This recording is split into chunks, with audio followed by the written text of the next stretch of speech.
Türkiye bir savaşa girerse sadece cephe değil, ekonomi de sarsılır. Peki bu günlük hayatımıza nasıl yansır? İşte savaşın Türkiye ekonomisine olası etkileri. Öncelikle bir savaş durumunda tabii ki önceliğimiz insanlarımızın can güvenliği olacak. Asıl konumuz tabii ki bu olacak ama benim alanım ekonomi olduğu için ben ekonomi üzerine konuşmak istedim. Malum Orta Doğu bir hayli karışık ve daha önce İsraillerin işte sıra Türkiye'de vesaire gibi yaptığı açıklamalar vardı gazetecilerin vesaire.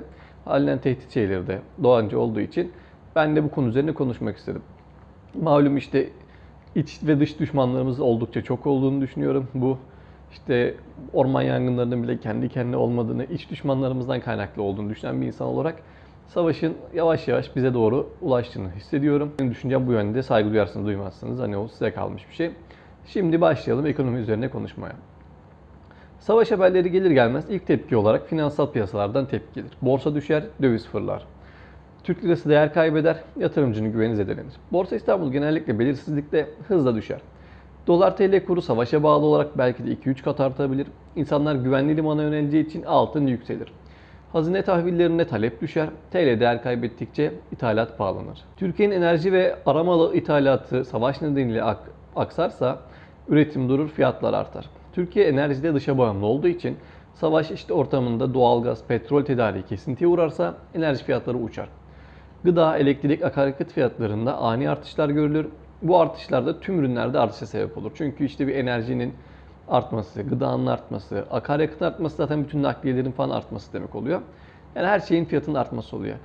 Enflasyon neydi? Fiyatlar genel düzeyinde artışı. Yani her şey artacaksa enflasyonda da yükseliş olacak. Belki de hiperenflasyon bile görülebilir.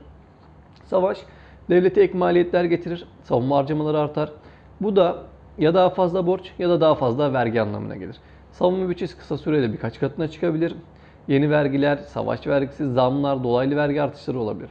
Kamu yatırımları durdurulabilir, sosyal yardımlar sekteye uğrar. Savaş ortamında özel sektör temkinli davranır, yatırımlar durur, istihdam azalır. Turizm sektörü darbe yer. İnsanlar harcamayı keser, turizm geliri belki de %70'i düşebilir.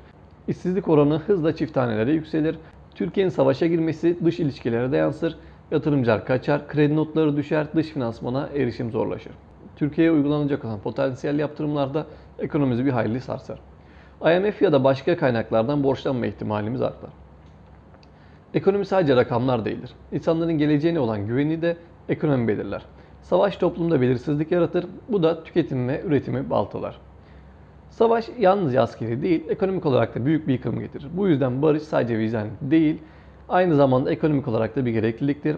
Videoyu faydalı bulursanız beğenip abone olmayı unutmayın. Bir sonraki videoda görüşmek üzere.